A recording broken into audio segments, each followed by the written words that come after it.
From behind the mist, the sacred mountain of the Catalans rises up. Standing 2,784 metres tall, Mount Canigou was long regarded as being the highest mountain in the Pyrenees.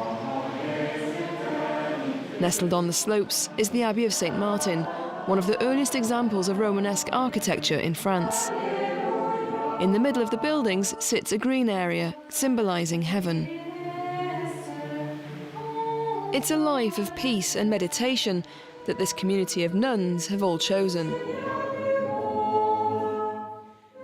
Among them is Sister Marie Petra. When we pass through the cloisters, we see the mountain face. We come to look at it in the evenings too, before bedtime. It's very present in our lives. We're very aware of being in an extraordinary place here.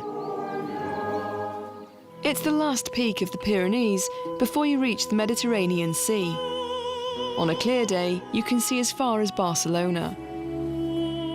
For more than 100 years, Mount Canigou has been home to a hostel known as the Coastlines, 110 beds found high up in the mountains.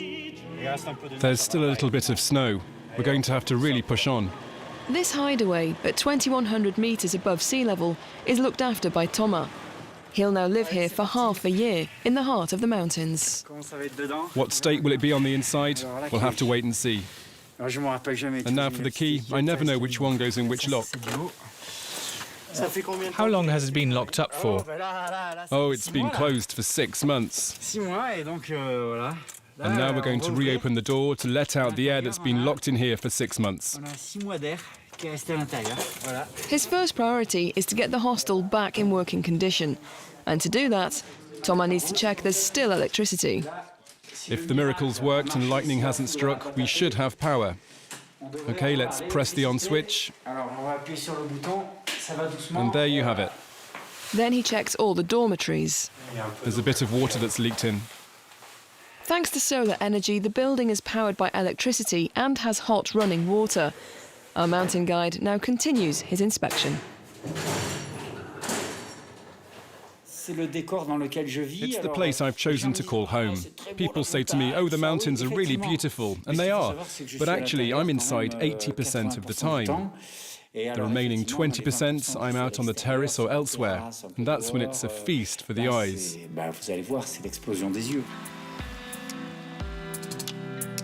In a few days' time, the first hikers will arrive at Les Coastlines, hoping for a good night's sleep. 5,000 people a year take shelter here, meaning there's hardly any time for Thomas to enjoy the scenery.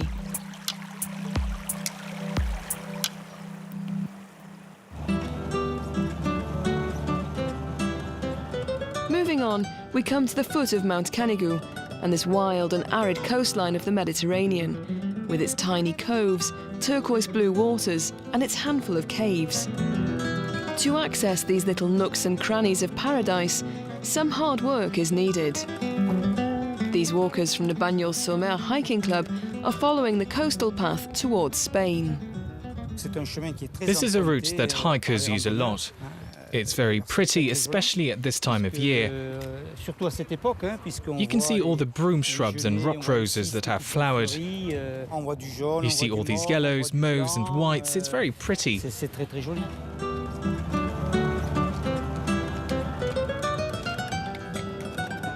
The walk leads us to Cadaquès, a tiny village made up of little white houses.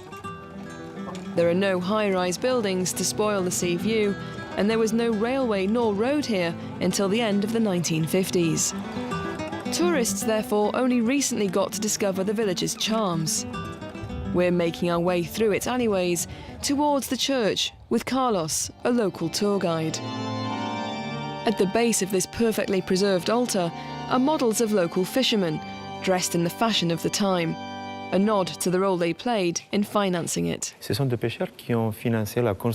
fishermen funded the construction of this altar with money they had to pay in fines when they didn't abide by fishing laws at the time.